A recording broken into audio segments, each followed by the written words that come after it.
Coucou, bonjour et bienvenue dans cette nouvelle formation dans laquelle nous allons apprendre à consommer une application, une API Laravel 9 en utilisant React.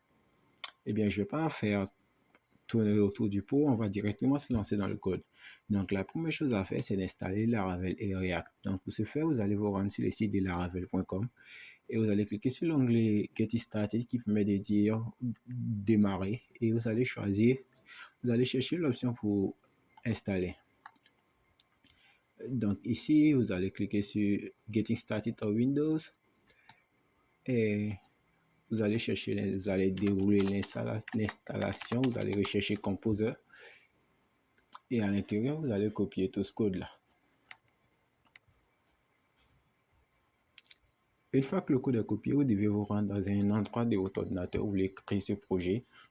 Pour ma part, je vais créer ce projet dans mon dossier document et à l'intérieur, j'ai un dossier que j'appelle GitHub.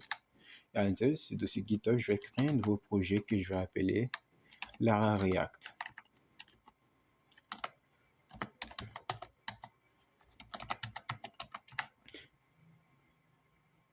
mkdir. Je crée un nouveau dossier projet. Je vais naviguer à l'intérieur de ce dossier projet que j'ai créé. Une fois à l'intérieur de ce dossier projet, je peux maintenant coller la commande de Laravel qui va me générer un nouveau projet. Et ici, pour le projet, je vais l'appeler backend. Je fais entrer et j'attends que l'installation se termine. Après cet temps, nous remarquons que le projet Laravel a finalement fini de s'installer. Et si on se rend au niveau de l'ordinateur, qu'on va dans le dossier que vous avez décidé, le dossier où vous avez décidé de générer le projet, vous verrez ce fichier, ce dossier backend apparaît. Bien, le dossier backend va être le backend de notre application et nous allons faire la même chose pour le front-end. Pour le front-end, ça sera une application React, donc vous avez juste à aller sur le site de fr.react.js.org et vous allez installer un nouveau projet React. Ici, vous allez cliquer sur apprendre React, non. Ici, créer une nouvelle appli React. Et vous allez juste descendre là et vous allez voir la syntaxe npm create React app suivi du nom de votre application. Donc, c'est ce que nous allons faire. Nous allons venir ici créer un nouveau projet. Et ici, pour le nom, ça sera front-end, puisque Laravel, pour Laravel, c'est le back-end, pour React, ça sera le front-end. Donc, on va prendre front-end ici. Et vous faites ça, vous appuyez Entrée et vous attendez que l'installation se termine pour qu'on puisse démarrer. Maintenant que nous avons notre projet React qui a finalement fini de s'installer, le prochain outil que je vous propose avant de nous lancer dans le code, c'est de télécharger Insomnia. En fait, nous allons pouvoir utiliser Insomnia pour faire des tests directement sans passer par l'application React. Donc, c'est un utilitaire dont vous pouvez vous passer, mais je vous recommande vivement d'utiliser Insomnia qui vous permettra de faire des tests lorsque vous aurez à travailler sur d'autres API pour avoir des rendus plus rapidement. Bon, ça, c'était une petite parenthèse. Et maintenant qu'on a fini ça et que nos deux applications sont installées, on va d'abord commencer par les ouvrir le back-end. Donc, on va commencer d'abord par mettre en place le back-end. Donc, pour le back-end, je vais juste l'ouvrir avec mon éditeur de test VS Code et on se retrouve de l'autre côté. Si vous êtes un habitué Laravel, vous savez que lorsqu'on démarre un nouveau projet Laravel, il faut au minimum faire quelques petites configurations. Si vous êtes totalement nouveau en Laravel, je vous déconseille de regarder cette vidéo. Je vous propose d'aller faire un tour sur la toile et d'essayer de comprendre ce que c'est que Laravel. Il y a pas mal de vidéos, pas mal de supports qui vous aideront à comprendre cela rapidement. Eh bien, on peut continuer maintenant que si vous êtes sur Laravel, vous comprenez déjà Laravel ou vous connaissez déjà l'univers de Laravel, nous allons passer aux configurations. Et la configuration la plus importante ici, c'est de changer le nom de la base de données. Par défaut, le nom de la base que Laravel choisit, c'est une base de données qui s'appelle Laravel.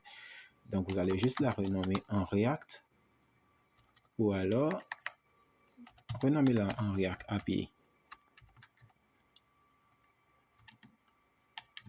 Une fois renommée en React API, vous devez aller au niveau de votre base de données, c'est-à-dire phpMyAdmin si vous êtes sur, je vais dire, si vous utilisez phpMyAdmin, vous allez créer une nouvelle base de données qui s'appelle React API.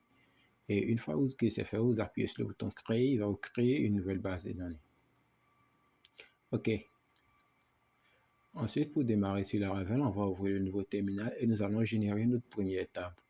Et l'application en soi, quand nous allons concevoir, ça sera une application qui permettra aux utilisateurs de venir publier ou on va dire ajouter des livres en ligne, c'est-à-dire l'API sera là, un utilisateur a réussi l'interface React, il remplit un formulaire, il soumet ses données et les données sont enregistrées au niveau de la base des données.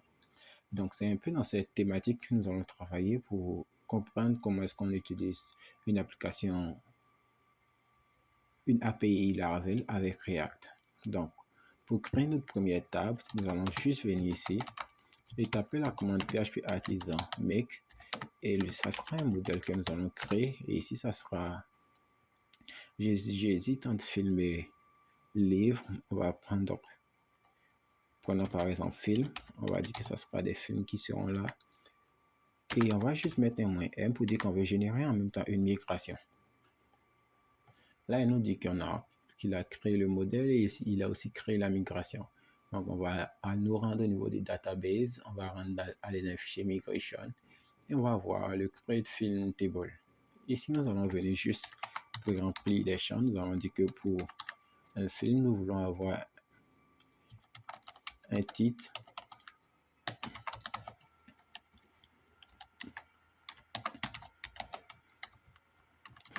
ici nous voulons avoir une description,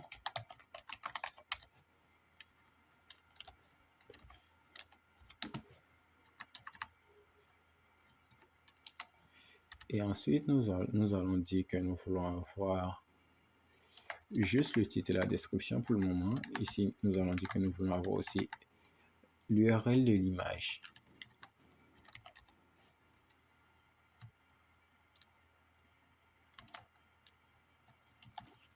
Ok, donc pour un film on aura l'URL pour avoir une image, un titre pour le titre du film, une description pour la description du film. Donc une fois que cela est fait, nous allons maintenant pousser nos migrations au niveau de la base de données pour créer notre table. Donc ici, on va faire un coup de PHP artisan migrate et on fait un coup d'entrée.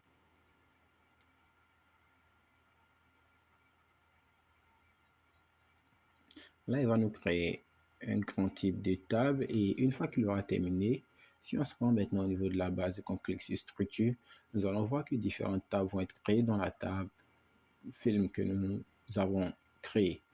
Donc, si on clique sur la table film, on aura nos champs qui apparaissent, on aura l'URL, le titre et la description. Ok, la première chose à faire maintenant, c'est de venir et créer ici une nouvelle route qui va nous permettre de gérer ces films. Donc, on va juste aller ici, on va faire un coup de PHP artisan make 2.controller et ici, ça sera le dossier. On va créer un dossier API et on va l'appeler film controller. Et on fait un coup d'entrée. Et ici, il va nous dire que le contrôleur a été créé. Et pour retrouver ce contrôleur, on va dans le dossier app, HTTP, contrôleur. On va voir le dossier API. Et à l'intérieur, on va avoir le dossier film contrôleur.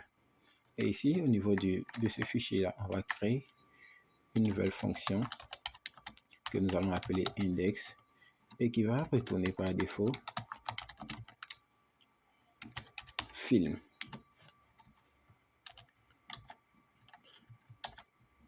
Là, on n'a rien d'échangé, c'est-à-dire même si on ne peut rien faire, donc on ne peut pas avoir des rendus.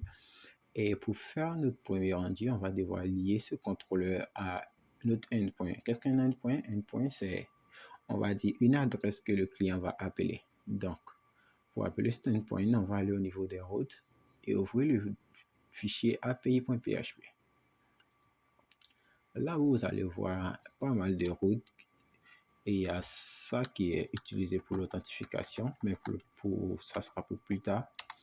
On va venir créer ici une nouvelle route que nous allons appeler en get et ça sera l'URL /films et à l'intérieur ça sera, on va dire qu'on va utiliser le contrôleur film contrôleur, on va utiliser la méthode class et là on va utiliser la méthode index de sorte à ce que si un utilisateur appelle /api/film il puisse tomber sur ce message que nous lui avons laissé, return film. OK? Donc, pour tester ça, vous allez vous rendre dans... Et une fois que vous êtes dans Insomnia, vous allez ouvrir une nouvelle collection. Vous allez cliquer sur HTTP request. Ici, la requête, vous allez dire que c'est une requête de type GET parce que là, lorsque vous cliquez, vous avez les différents types qui apparaissent. Vous prenez une requête de type GET et là, vous allez juste venir taper. Ça sera http://local host l'adresse d'un projet Laravel, c'est 8080 et là, ça sera /API/films. Et avant de tester ça, vous devez aller au niveau de votre terminal et démarrer le projet Laravel.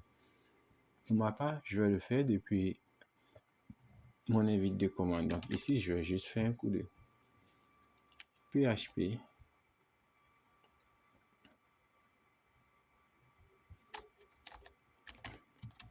Je sais pas, je crois avoir un problème. Donc je vais démarrer ici. Ça sera PHP artisan save pour démarrer le projet Laravel. Et là, il vous dira que le projet a bien démarré sur 127 quelque chose 8000 et là il n'y aura pas de problème. Et là au niveau de l'API, c'est-à-dire au niveau de Insomnia pour tester, c'est 8000 et non 8080. Une fois que vous avez fait ça, que vous avez mis la bonne adresse, si vous voulez tester, vous cliquez sur Send, il va envoyer une requête à la base de données. Et là, vous allez voir que le résultat qu'on obtient, c'est film, c'est-à-dire on obtient ce résultat-là depuis l'API, c'est-à-dire on consomme directement l'API depuis Insomnia. Et là, ce qu'on veut récupérer lorsqu'on appelle la méthode index, c'est la liste des films qui sont disponibles. Donc, ce qu'on peut faire, on peut dire que on va créer une variable ici qui est total films, qui sera égal au modèle film, et on va lui demander de récupérer tout. Et ici, on va lui demander de faire un return de réponse. Et ici, on va lui dire qu'on a un JSON. Et à l'intérieur de ce JSON, on a un tableau films qui est, on va dire la liste des films est égale à variable total films. Et ici, ça sera, on aura aussi le status. Et on va lui dire que par défaut, le statut, ça sera 200. Et ici, on n'oublie pas de fermer avec le point virgule. Et là-haut, je retire le premier return. C'est-à-dire que là, on récupère tous les films dans cette variable. Et là, on envoie le résultat sous forme de format JSON. Et si on retourne à nouveau dans Insomnia et qu'on essaie de récupérer tous les films à nouveau, et si on fait un clic cette fois, vous allez voir qu'on obtient un JSON ici avec un tableau de films qui est vide et on a un statut 200. Donc, on va aller progressivement. On va d'abord essayer d'implémenter cette interface du côté de React.